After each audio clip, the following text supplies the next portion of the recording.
Aparte, que es lo que sienten cuando entran al metro y se apoyan en los vidrios y después se comen su sándwich así.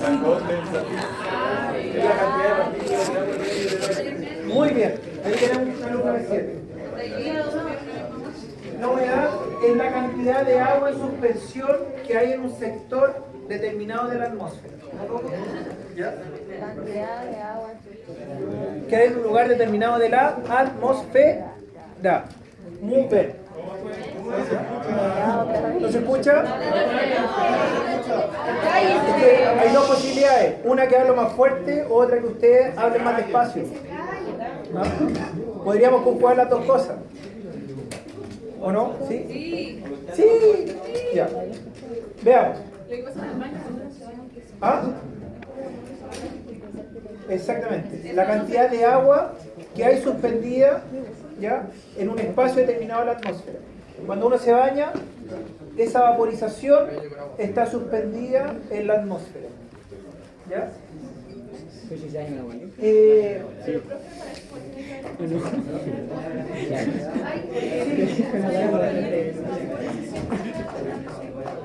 que entre comillas, porque aun cuando hay temperatura bajo cero, igual es humedad. Hay menos humedad. Exacto. Ese fue el efecto Biombo. ¿Se come?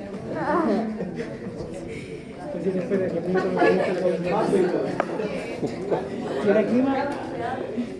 No, era... ¿Sabes lo que era? El examen de caca. Ya. Tengo concentración, no me estoy devolviendo. Ya, muchachos. Humedad. Pregunta es, ¿cómo se mide la humedad?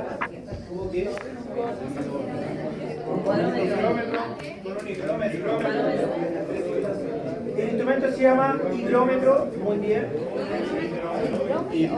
Higrómetro. ¿Por qué higro? Porque no es agua. Porque no le pusieron hidro. Higrómetro se llama. Como el anemómetro, ¿qué? Anemómetro,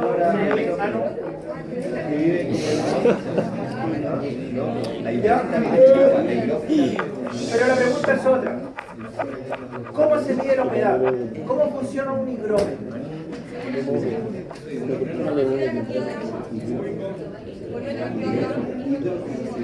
Ya, si yo mido la humedad en metros cúbicos, imagínense el instrumento gigantoso que voy a necesitar.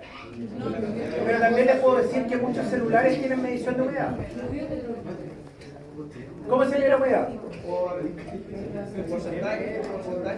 Ya, por porcentaje.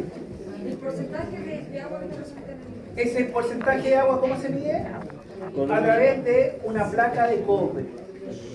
¿Ya? Esa placa de cobre tiene micrones de tamaño. ¿Ya? Es muy pequeño. Pero se lo voy a expresar en kilos, para que lo entiendan bien. Digamos que ustedes tienen una placa de cobre de 1 kilo. ¿Ya? Esa placa de cobre de 1 kilo puede pesar hasta 2 kilos. Si esa placa de cobre que pesa 1 kilo, esta humedad se va a pegar y se pega tanta humedad como para que pese el doble, significa que hay un 100% de humedad. ¿Se fijan? Pero si esa placa de cobre que pesa 1 kilo llega una gota gigante de vapor de agua, se pega acá y esa gota de agua pesa 100 gramos, hay un 10% de humedad. ¿Se fijan? Si hay 4 gotas más, significa que hay 50. Hay 50% de humedad. ¿Se fijan? Es lo mismo, pero en micrómetros. ¿Ya? Entonces esta plaquita chiquitita se va pegando la humedad. Profe, una bacteria que choca con la placa, cuando baja, ¿qué pasa? ¿Por qué? No, se pega nomás, porque son partículas tan chiquititas que se pegan. ¿Ya? De hecho, La medición de 1 kilogramo, ¿por qué? no, estoy haciendo el kilogramo a modo de ejemplo. Eso se hace durante todo un tiempo, pero dependiendo de las mediciones que yo tenga, voy a tener 2 tipos de humedad. Voy a obtener la humedad relativa y la humedad absoluta. ¿Ya? la humedad absoluta va a tener relación con la constante de humedad que hay en un sector atmosférico. Por ende tiene relación con el clima. Si yo hablo de humedad absoluta, estoy hablando de un promedio de humedades que va a determinar la humedad propia de la atmosférica de un sector. Digamos que yo voy a Río de Janeiro, podría ser, pero igual estudié a la presidencia sobre eso. Voy a Río de Janeiro y hay un 85% de humedad. Esa es la constante. Pero voy y hay un 60% de humedad. ¿Qué significa? Que la humedad absoluta era del 85 y la humedad relativa del momento era del 65. La humedad relativa va variando día a día, por ende tiene relación con el tiempo. ¿Bien? La humedad absoluta tiene relación con el clima porque son una sumatoria de humedades y van a ser propias de la atmósfera. Mientras la humedad relativa va a variar día a día. Ese varía con el tiempo. Ya. Aquí vamos a algo fácil. Fácil. Nosotros tenemos una partícula en la atmósfera. ¿Ya? La atmósfera está llena de partículas que son bastante pequeñas, por eso no las podemos ver. Esas partículas van a funcionar atrayendo la humedad del ambiente. Por ende, una partícula se va a posar en esta partícula flotando. Muchas veces las partículas son muy chicas, muy chicas. De hecho, miden aproximadamente el 0.5% de un micrón. Cuando las partículas superan la décima parte de un micrón, se vuelven visibles. ¿Ya? Se vuelven visibles. Es que no, todavía no gota de lluvia. ¿Se fijan? Como la neblina. Tampoco, ni siquiera eso. Un ejemplo. Ustedes miran al cielo y ven el cielo azul. ¿Ya? ¿Por qué se ve azul? Porque son millones de... ¿Por qué? Son millones de 4 millones. Eso se llama dispersión ray light. ¿Ya? Ray light. Dispersión ray light. Ray light. Ray light. ¿Ya? Miren, atención con esto. Cuando yo tengo una partícula que tiene un tamaño menor a una décima parte de un micrón, la dispersión de la luz va a ser principalmente en color azul. ¿Ya? Entonces, nosotros vamos a ver que está lleno de humedad la atmósfera, precisamente la troposfera, y lo que nosotros vamos a ver solamente va a ser colores azules. Por eso el cielo es azul, porque las partículas de humedad no están superando la décima parte de un micrón. Cuando las partículas se empiezan a unir una con otra y superan la décima parte de un micrón, la dispersión de la luz va a cambiar y va a verse blanco. Y es por ese motivo que se empiezan a ver las nubes ahora. ¿Ya? Cuando la dispersión de la luz cruza esta atmósfera y cierto grupo de partículas se unieron y son mayores a la décima parte de un micrón, yo empiezo a ver la luz en su color blanco. Y es por eso que veo nubes. Se empieza a impactar más. Se partículas. empieza a pasar por más partículas de agua y la luz que es invisible la empiezo a ver ahora de color blanco. Se prende con nubes. Y ahí yo empiezo a ver las nubes. Las nubes, ¿cómo con esto? La humedad.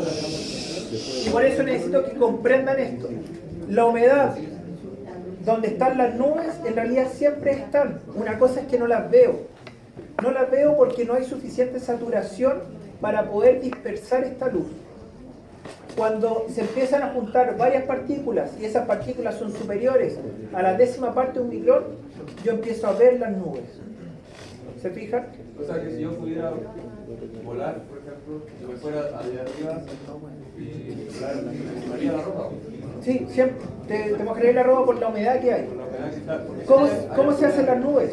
Las nubes se hacen tirando de alguna manera algunos químicos Y esos químicos hacen que las moléculas se junten de manera más eficiente. Pero en los desiertos, Los desiertos, ¿qué pasa? Hay partículas que son menores a la Por décima eso se ve parte de un mejor el micrón. espacio. ¿Ah? Por eso se ve mejor el espacio, ¿no? Miren, cuando Porque no hay las humedad. moléculas son menores a la décima parte de un micrón, Son invisibles. son invisibles, pero cuando son mayores a la décima parte de un micrón, pero no tienen asociado un punto de anclaje, lo que va a pasar es que Sigamos el hilo, sigamos el hilo. esto es importante. La partícula se tiene que anclar, la partícula de agua se tiene que anclar a algo. Puede ser un cristal de hielo, puede ser una partícula de smog, puede ser una partícula de polvo en suspensión. ¿Alguna molécula? Si no se ancla algo y es solamente agua en suspensión y es mayor a la décima parte de un micrón, lo que va a pasar visualmente es que todo se va a ver más cerca. ¿Se han fijado después de la lluvia que la cordillera se ve al lado? ¿Ya? ¿Por qué se ve al lado? Porque se produce un efecto de lupa. Porque las partículas son mayores a la décima parte de un o sea que el micrón. sol va a pegar más fuerte. Pero no están pegadas. Si es que hubiese sol, refractaría de mayor manera y se vería como más claro, sería como en HD. Se calentaría. Dígamelo. No está claro nada. Hay muchas partículas en suspensión y van a caer rápido. Cuénteme. ¿Qué pasa cuando el efecto, cuando hay mucha, cuando las nubes están cargadas de agua, se ve como nube oscura? Ya. ¿Qué se da? Cuando hay nube oscura, lo que va a pasar es que básicamente está bloqueando el paso de la luz, O sea, hay tantas partículas de agua que ahora ya está bloqueando el paso de la luz. ¿Te fijas? Y es por eso que la luz solar trata de cruzar y se pierde la luz solar dentro de la nube, por eso la nube se ve negra. Y esa es una nube muy saturada. ¿Te fijas? Significa que cuando una nube tiene un color negro que impide el paso a la luz, significa que el tamaño de la partícula es sobre 1 milímetro. Y lo otro también que tenía duda es que cuando ocurre en el atardecer, cuando uno está frente al mar, cuando está a punto de esconderse el sol se ve un efecto de colores... Se ve rojo. Como rojo, como casi arcoíris. ¿Por En qué? el horizonte, eso también es por el tema de las Ya, partículas de agua. exactamente, también es disipación de la luz. Ese efecto se llama arrebol. ¿Ya? El arrebol, cuando ocurre, va a pasar porque las partículas ya son superiores a 1 micrón. Cuando son superiores a 1 micrón, el ángulo de la luz va a hacer que el rojo sea el color predominante en la visión. ¿Se fija? Por ende, cuando hay un ángulo y la atmósfera está cruzando demasiada densidad, está también perdiendo aparte de su calor, está perdiendo el rayo infrarrojo, y el rayo infrarrojo se va a volver visible dentro de este espectro. ¿Te fijas? Por ende, la luz que yo voy a ver va a ser la luz roja de manera predominante. Pero si tú ves el sol, se va a esconder todas las nubes hacia el sol, se van a ver rojas, se ven rojas. y hacia arriba se van a ver blancas. ¿Te fijas? Porque solamente la luz que sale directamente del sol va a teñir o sea, no va a teñir, se van a ver de rojo, pero donde no llegue el sol o donde yo esté angulado para ver las nubes directas, se van a ver blancas. Y en el caso de Eso se llama rebote. la Northern Lights, de la luz esta verde que se ven como ácido. La aurora boreal. Ah, Es que eso tiene que ver con otros fenómenos. No hay sol. La luz de la luna, por ejemplo, cuando las partículas son mayores a la décima parte de un micrón, cuando las partículas son superiores a la décima parte de un micrón, cualquier luz que entre en angulación de 90 grados se va a ver roja. ¿Ya? Por ende, Cuando roja. superan a la... supera el medio micrón, tienen que cumplirse dos condiciones. Supera el medio micrón y entra en 90 grados la luz, se va a ver roja. Entonces, ¿por qué la luna se ve roja? Porque cuando justo está saliendo la luna, se está produciendo el efecto de que hay, por ejemplo, alta contaminación Y esa alta contaminación está haciendo que las partículas sean mayores a la décima parte de un micrón. ¿Te fijas? Entonces por eso la luna se ve roja, ¿te fijas? Profe.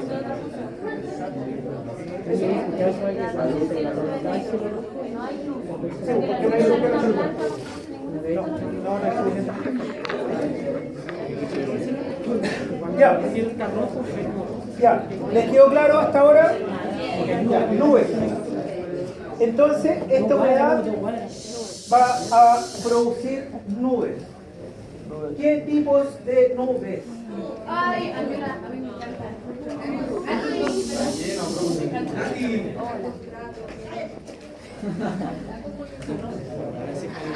Las nubes que vamos a trabajar nosotros son solamente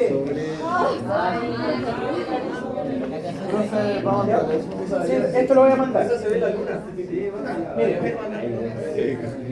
ustedes se van a tener que aprender básicamente, y es por eso que sería bueno que imprimiera esta cartilla que se la va a mandar. Esta cartilla de la NACI del NOAA me va a mostrar los distintos tipos de nubes. A grandes rasgos. Yo voy a tener tres tipos de nubes. Voy a tener las nubes altas, que van a predominar los cirros, que no van a ser nubes que van a tener precipitación. Por ende, son nubes que obviamente van a tener un tipo de anclaje superior a 0, o sea, a la décima parte de un micrómetro. Van a tener estratos, que son nubes medias, ¿ya? Nubes medias, y van a tener cúmulos, que son nubes bajas. O sea, ahí está ordenado por el sur igual. Los cúmulos son nubes altamente convectivas. ¿Ya? Los cúmulos...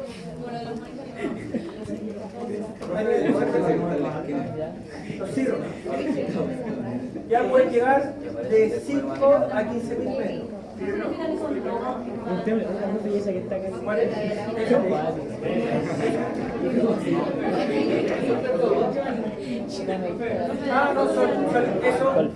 Estas formas son como en las cartas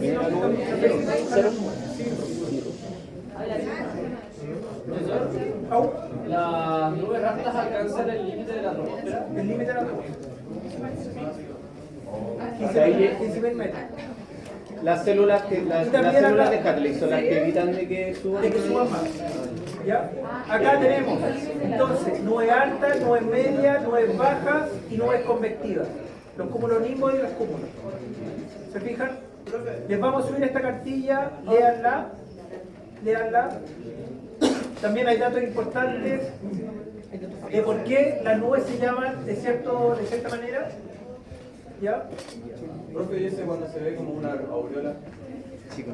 Son cristales de hielo, cristales altos de hielo. ¿No se puede volver a repetir las características? Por lo mismo. Porque gracias a la misma luna, que básicamente la refracción de la luz solar, se puede ver el mismo efecto.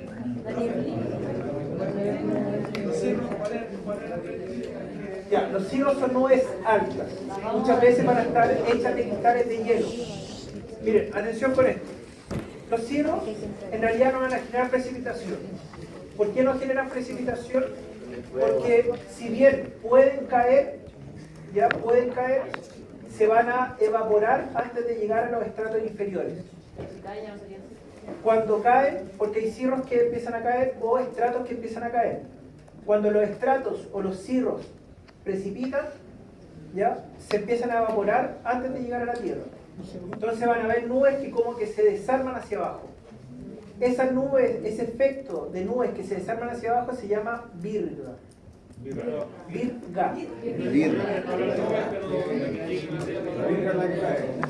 ¿Cómo?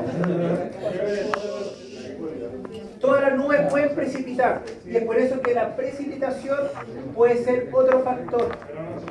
O sea, otro elemento. La lluvia va a ser solamente cuando toque la tierra.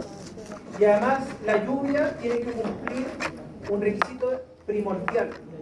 Se va a llamar lluvia toda gota de agua que sea superior a medio milímetro.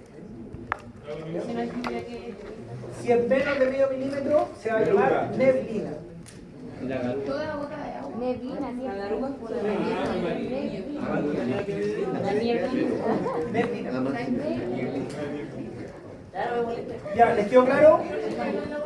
Ya, cuando una gota es superior a medio milímetro en su tamaño, va a ser lluvia.